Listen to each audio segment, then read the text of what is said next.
What's going on, everybody? Off the cuff kind of video here. Trump's 50-year mortgage. A lot of people have mixed ideas about this, and the reason is because your average person has trouble keeping two seemingly conflicting ideas in their head at the same time. And a lot of economics is that. And this is a great example of that.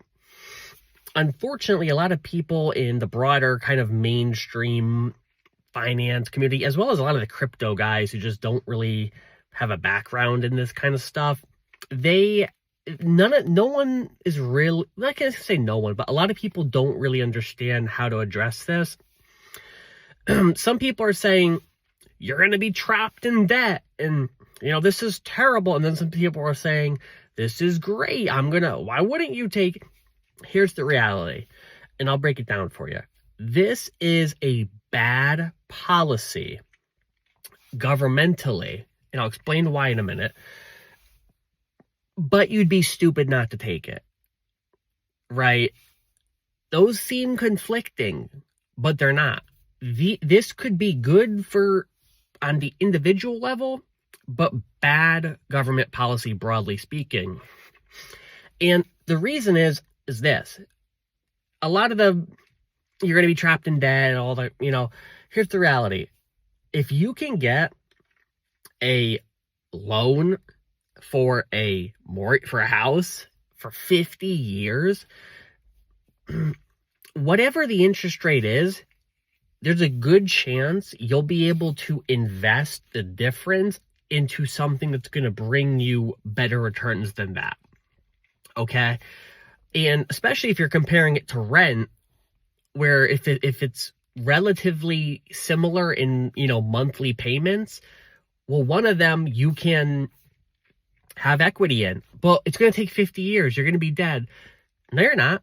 You could cash out before your house is you don't have to wait the full 50 years. If it's completely equal, and the mortgage side, maybe every 15 years, you cash out all the equity.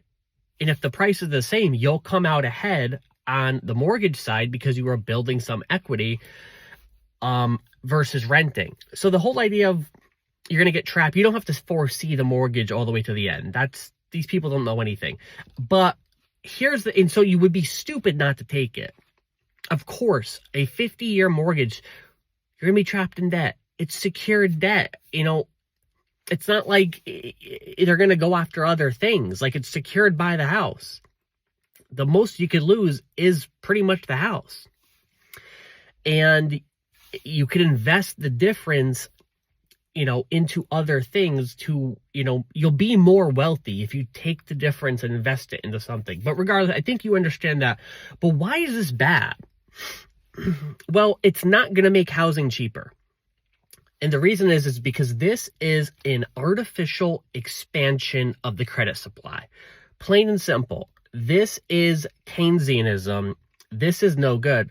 This is not market-based mortgages. Because the Federal Reserve and the government buys mortgage-backed securities,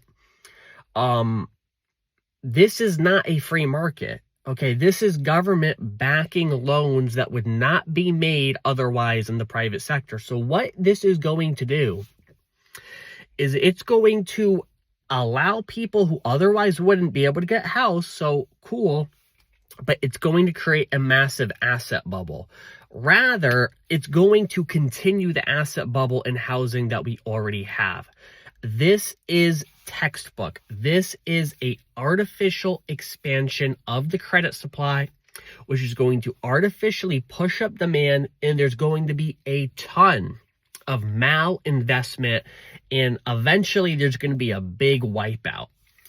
This might buy the bubble another 5 years, 10 years, maybe longer, but it's going to make it worse. This is not good policy. In fact, we should be going the opposite direction. We should be having higher interest rates in shorter mortgages. Why? We need to shrink the credit supply so these asset prices could come down. The reason why there's so much malinvestment is because there's no coordination between the money supply and production across time. So what would normally happen is there would be a connection between savings